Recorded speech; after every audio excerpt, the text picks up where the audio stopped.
Okay, as a veterinarian, we're always concerned about biosecurity issues.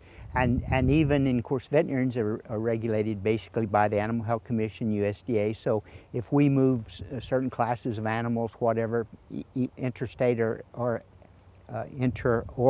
intrastate, depending on the disease, sometimes we have to get called a certificate of veterinary inspection or a health paper.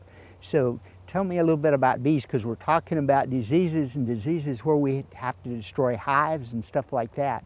So let's just say that I live in East Texas and there's somebody out in West Texas that has some beehives, and I want to buy some bees. Can I just go out there and load them up and bring them, or do I have to get a permit, or do I have to get inspection? How does that work? Sure, there's a couple layers here. First off, we primarily inspect commercial operations. So those operations that are going across the United States for pollination services. Generally, we will inspect them once a year, or they need an inspection from their state of origin. If they're based out of North Dakota, South Dakota, somewhere like that, we would require that state send us the certificate of inspection that's valid within the last 12 months. If they are transporting bees across county lines in Texas, in other words, if they're taking them from an apiary in West Texas and moving them to East Texas, they would require an intrastate permit that is issued by our department, as well as if they were importing the bees from out of Texas, they would need an importation permit into Texas. So do you actually have to go inspect the bees before you give them the permit? Generally what we do is we'll inspect the operation. Okay. We don't inspect the individual beehives just because of logistical purposes. Some of these beekeepers can have upwards of 30,000 hives. Okay. But what we'll do is we'll look at the operation, make sure that we don't see foul brood rampant in the operation. It may infect certain hives over time. Generally the beekeepers will report that to us and destroy the hives.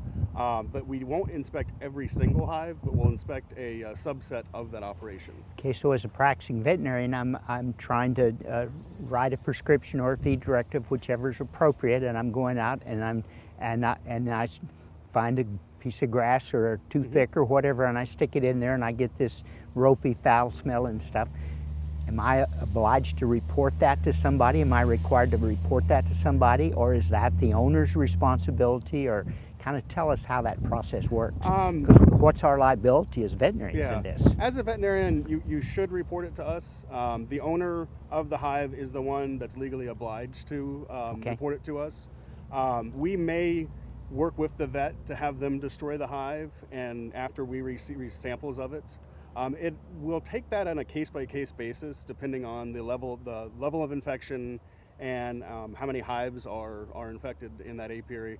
But at minimum, we're going to require that hive be destroyed, and we will quarantine that apiary for at least 21 days for one brood cycle, and then go out there and retest or re-look at the hives to make sure that the foul brood hasn't spread to adjacent hives. Okay, so to be clear, if the veterinarian suspects that, and would he send a sample to your lab, or would the producer send a sample to your lab? I mean, I'm assuming the veterinarian would, if he's going to have to prescribe a drug for that. Yeah, he's going to have a diagnosis. If the veterinarian is the one doing the diagnosis, we would recommend the vet send it to us. And then he would also, of course, once you've got it and you knew what it was, then it's reported anyway. Exactly. But if he suspects it, then he needs to report it to you. Is that correct? Exactly. And we have submission forms on our website, and information on how to submit samples. Okay. And if they have questions, they can always call us, and Certainly. we can give them the step-by-step of how to do that. Certainly. So I think